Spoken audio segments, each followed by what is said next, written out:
Hi നമസ്കാരം.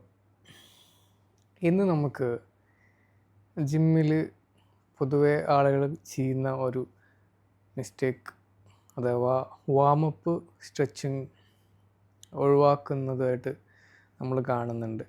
അതൊരു വലിയ മിസ്റ്റേക്കാണ്. അപ്പോൾ നമുക്കൊന്ന് അതിൻ്റെ കുറച്ച് ഗുണങ്ങളും ദോഷങ്ങളൊക്കെ ആയിട്ടുള്ള കാര്യങ്ങൾ നമുക്ക് സംസാരിക്കാം. അപ്പോൾ നിങ്ങൾക്ക് തന്നെ കാണാൻ സാധിച്ചിട്ടുണ്ടാവും, ആളുകൾ ജിമ്മിൽ വന്നിട്ട് നേരെ വർക്കൗട്ട് സ്റ്റാർട്ട് ചെയ്യും. വെയ്റ്റ് ലിഫ്റ്റ് ചെയ്യുന്നതായിട്ടൊക്കെ കണ്ടിട്ടുണ്ടാവും. ലൂസനിങ് ഇല്ല, വാമപ്പ് ഇല്ല. ഇനി ചെയ്യുകയാണെങ്കിൽ തന്നെ പ്രോപ്പറായിട്ട് ഇൻകംപ്ലീറ്റ് ആയിട്ട് ചെയ്യും.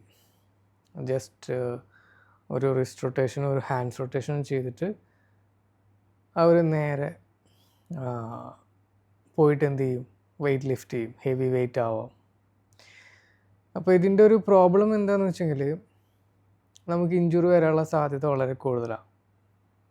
അപ്പോൾ ഈ വാമപ്പ് കൊണ്ട് ഉദ്ദേശിക്കുന്നത് തന്നെ നമ്മുടെ ശരീരം ചൂടാക്കുക, വാമാക്കുക, താപനില കൂട്ടുക എന്നുള്ളതാണ് ശരീരത്തിൻ്റെ. ബ്ലഡ് ഫ്ലോ കറക്റ്റ് ആവും, ജോയിൻസിലൊക്കെ ആ ഒരു ലിക്വിഡ് അല്ലെങ്കിൽ ആ ഒരു എന്തായാലും പറയുക, ആ ഒരു ഫ്ലോ മൂവ്മെൻറ്റ്സ് ഈസി ആക്കാൻ വേണ്ടിയിട്ടുള്ള കാര്യങ്ങളൊക്കെ സംഭവിക്കും. അപ്പോൾ അത് ചെയ്യുമ്പോൾ നമുക്ക് ഇഞ്ചുറീസിനെ പ്രിവെൻറ്റ് ചെയ്യാൻ കുറേ സാധിക്കുന്നതാണ്.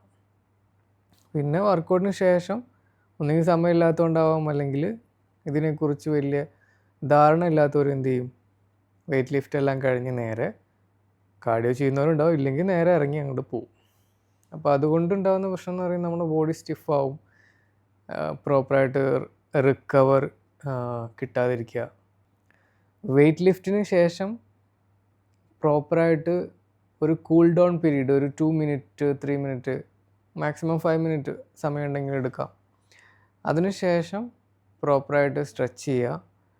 ഇപ്പോൾ ഉദാഹരണം പറയുകയാണെങ്കിൽ, ഇപ്പോൾ ലെഗ് വർക്കൗട്ട് ചെയ്തൊരു ദിവസമാണെങ്കിൽ അന്ന് നിങ്ങൾ ഫോർവേഡ് ബെൻഡിങ്, അതുപോലെ നമ്മുടെ ഹാംസ്ട്രിങ്ങിന്, അതുപോലെ സീറ്റഡ് ആയിട്ടുള്ള ഡയമണ്ട് പോസ്, വജ്രാസന എന്നൊക്കെ പറയുന്ന പോലത്തെ സ്ട്രെച്ചിങ് ഒക്കെ ചെയ്യുമ്പോൾ നമുക്ക് ആ ഒരു ഏരിയ പ്രോപ്പറായിട്ട് സ്ട്രെച്ച് കിട്ടും. അപ്പോൾ നിങ്ങളൊരു 10-20 സെക്കൻഡെങ്കിലും ഹോൾഡ് ചെയ്യാൻ വേണ്ടിയിട്ട് ശ്രമിക്കുക. ഇത്രയും കാര്യങ്ങളാണ്. പിന്നെ അപ്പർ ബോഡി ആണെങ്കിൽ അതിനനുസരിച്ചിട്ടുള്ള സ്ട്രെച്ചിങ്സ് ചെയ്യുക. അപ്പോൾ ഞാൻ പ്രിഫർ ചെയ്യുന്നത് ഫുൾ ബോഡി സ്ട്രെച്ചിങ് ആണ് ഏറ്റവും ബെസ്റ്റ്. അത് ക്വിക്കായിട്ട് ചെയ്യാൻ പറ്റുന്ന കാര്യങ്ങൾ ചെയ്തിട്ട് അവസാനിപ്പിക്കുന്നതാണ് ഏറ്റവും നല്ലത്. ഇനി പ്രോ ലെവലിലുള്ള ആളുകളൊക്കെ ആണെങ്കിൽ അവർക്ക് പാർട്ട് ബൈ പാർട്ടായിട്ടൊക്കെ ചെയ്യാവുന്നതാണ്. പിന്നെ അവർക്ക് നമ്മൾ പറയാതെ തന്നെ അതിൻ്റെ ഇമ്പോർട്ടൻസ് അറിയാം. സോ ബിഗിനേഴ്സിന് വേണ്ടിയിട്ടാണ് ഞാനിപ്പോൾ ഇത്രയും കാര്യങ്ങളിവിടെ പറഞ്ഞത്.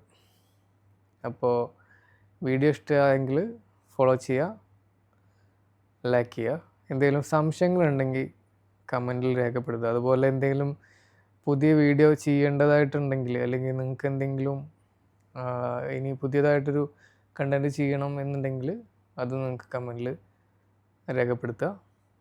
Thank you for watching. Thank you.